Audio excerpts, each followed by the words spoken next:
সম্প্রতি একটি কওমি মাদ্রাসা 11 বছরের ছাত্রীকে ধর্ষণের অভিযোগ উঠেছে। একজন আলেমের উপরে এমন ঘটনাগুলো বারবার ঘটছে, এর প্রতিরোধের উপায় কি বলে আপনি মনে করেন?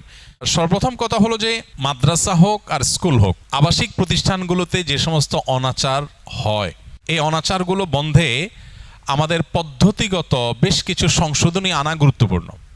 আমরা জানি যে আবাসিক প্রতিষ্ঠানগুলোতে নানাবিধ অনাচার হয়ে থাকে। হয়তো অনাচার 10টা হলে শত শত শিক্ষার্থীর মধ্যে 10 জন, 5 জন, 2 জন, 1 জন হয়তো কোনো একটা ঘটনার শিকার হলেন, কিন্তু সেই একটা ঘটনাই আমাদের কাছে অনেক বড় হিসাবে আবির্ভূত হওয়া উচিত এবং সেটাকে অনেক বড় করে দেখা উচিত, বিশেষ করে সংশোধনের প্রয়োজনে। কিন্তু দুর্ভাগ্যজনক বাস্তবতা হলো বাংলাদেশে আলেম ওলামা, হুজুর এবং মাদ্রাসার বিশেষ করে যদি কোনো নেগেটিভ কোনো কিছু পাওয়া যায় তাহলে আর কোনো কথা নেই। ঠিক একই ধরনের বা এর চাইতে আরও ভয়াবহ কোনো বিষয়ও যদি অন্য ক্ষেত্রে ঘটে তাহলে সেক্ষেত্রে সেটা নিয়ে তেমন কোনো মাথা ব্যথা দেখা যায় না, বিশেষ করে এক শ্রেণীর মিডিয়ার। এটা তো সত্য যে সাদা কাপড়ে দাগ লাগলে সেটা নজরে পড়ে বেশি। একজন হুজুর, একজন আলেম, একজন মাদ্রাসা শিক্ষক, তার কাছে মানুষের এক্সপেকটেশন, চাহিদা, প্রত্যাশা অনেক বেশি থাকে। এই বেশি থাকাটাই প্রমাণ করছে যে আসলেই সমাজে ওলামা একরাম তারা ক্লিন ইমেজের। কারণ আপনি যত অকারেন্স, যত অন্যায় অনাচার হয়, থানায় যান, মামলা মোকদ্দমাগুলো ঘাটাঘাটি করেন, কয়টা খুনের মামলায় আলেমদেরকে পাবেন, কয়টা ধর্ষণের মামলা আলেমকে পাবেন, কয়টা আপনার মাদকের মামলা আলেমকে পাবেন, কয়টা আপনার খুনাখুনি মারামারির মামলা আলেমকে পাবেন। তুলনামূলকভাবে সমাজে তাদের সংখ্যার অনুপাতেও তারা আলহামদুলিল্লাহ ভালো। এই জন্য 500 টাকার নোট জাল হলে মানুষ আশ্চর্য হয়ে যায়, 10 টাকার নোট, 20 টাকার নোট কেউ জাল করেও না, তাই না? এই কারণে হুজুরদের বা মাদ্রাসার কোনো নেগেটিভ জিনিস একটা নজরে পড়ে বেশি। কিন্তু যেই ঘটনা পার্টিকুলার এখানে উল্লেখ করা হয়েছে, এই ঘটনার ব্যাপারে আমি যতটুকু লক্ষ্য করেছি সেটা হলো যে বিষয়টা এখনো পর্যন্ত পরিপূর্ণ ক্লিয়ার না যে আসলে কি ঘটেছে। কিন্তু ইতিমধ্যে আমরা আমাদের দেশে অবশ্য শুধু এই ঘটনা না, অন্যান্য ক্ষেত্রে আমরা দেখি, মানে আজকে হয়তো কেউ এখানে সাফারার হয়েছে, কালকে আপনি, কালকে আমি, বা আরেকদিন আরেকজন, কারোর ব্যাপারে অভিযোগ উঠলে তাকে দোষী হিসাবে আমরা ট্রিট করা না, শুধু পারলে তাকে শাস্তি দিয়ে শেষ করে ফেলি। এখানে যে আলেমের বিরুদ্ধে অভিযোগ উঠেছে, প্রথম কথা হলো যথাযথ তদন্তে যদি সত্যি যদি এরকম কিছু ঘটে থাকে, এটা যদি প্রমাণিত হয় সঠিক তদন্তে তাহকিকে, তাহলে আমি তো বলি এবং অনেক ওলামা একরাম এটা বলেন যে এই ক্ষেত্রে শরিয়া আইন, আপনারা তো কোনো ক্ষেত্রে যারা আইনের প্রয়োগ ঘটান, যারা আইন প্রণয়ন করেন, কোনো ক্ষেত্রে তো আপনারা শরিয়া আইনের প্রয়োগ করতে চান না বা করেন না মুসলমানদের দেশে হওয়া সত্ত্বেও।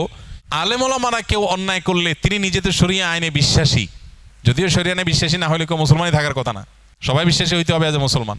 কিন্তু একজন আলেম তো তিনি বলে কয়ে ঘোষণা দিয়ে বিশ্বাসী, তাহলে অন্তত আলেমের ক্ষেত্রে শরিয়া আইন কার্যকর করা হোক।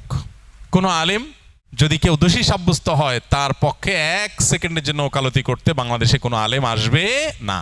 কিন্তু উদুরপিণ্ডি বুদুর ঘাড়ে চাপানোর মতো ঘটনা এদেশে অহরহ ঘটে। বিধায় কোনো কিছু নিয়ে কথা উঠলেই যে সেটা সত্য ধরে আমরা আপনার সামনে অগ্রসর হতে হবে বা সত্য ধরে আমরা মন্তব্য করব, এটা সঠিক না।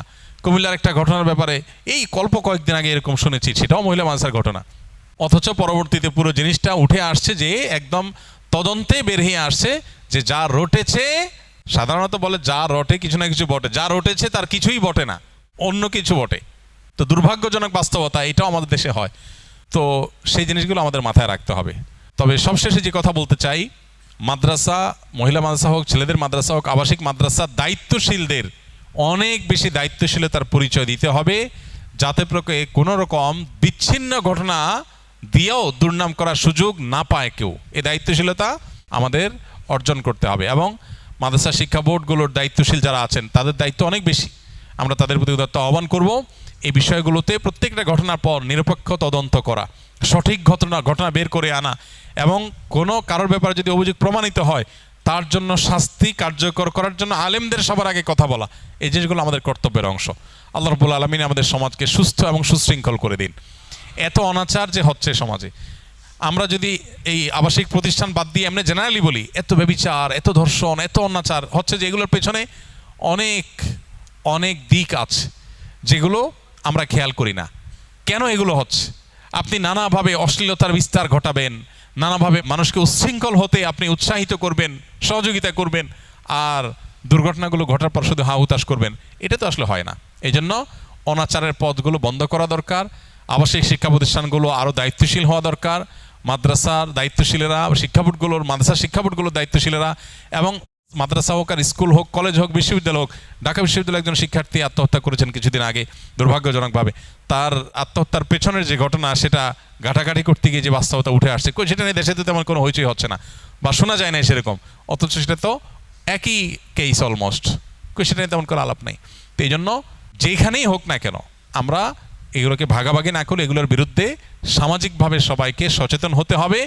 কোনো সমস্যা তৈরি হলে ওই প্রতিষ্ঠানের বিরুদ্ধে, আমরা কোনো কলেজে, কোনো স্কুলে, কোনো ইউনিভার্সিটিতে যদি কোনো অনাচার হয় আমরা বলি না কলেজ ইউনিভার্সিটির বিরুদ্ধে কথা বলি, কিন্তু মাদ্রাসার কোনো বিষয়ে বিচ্ছিন্ন কোনো ঘটনা ঘটলে সেটা আদৌ যা ঘটেছে সেটা না ভিন্ন কিছু। যেমন এখানে এই ঘটনায় ওই আলেমের একটা ভিডিও অনেকেই শুনেছেন যে উনি বলেছেন যে ডিএনএ টেস্ট করা হোক, চ্যালেঞ্জ করতেছে। তো একটা মানুষ অপরাধী হতে চ্যালেঞ্জ করার কথা না, তারপর আমরা তাকে আমরা এখানে আপনার নিষ্পাপত্য দেব না, প্রমাণ হোক তারপরে বোঝা যাবে। কিন্তু আমার কথা হলো যে এই ধরনের ঘটনাগুলোর কারণে মাদ্রাসাগুলোর গোষ্ঠী উদ্ধার করার যে প্রচেষ্টা একটা শ্রেণী মানুষ করে, এখান থেকে সন্দেহ হয় যে এগুলো সব পরিকল্পিত কোনো খেলা কিনা, কোনো নাটক কিনা। আল্লাহ আমাদেরকে বোঝার তৌফিক দান করুন। এবং প্রকৃতির সমস্যা যদি হয়ে থাকে, আর কিছু না হোক, এই ধরনের ব্যক্তিদের ক্ষেত্রে শরীয়ত আইন বাস্তবায়ন হোক, কোনো আলেমের তেমন কোনো আপত্তি এখানে থাকার কথা না।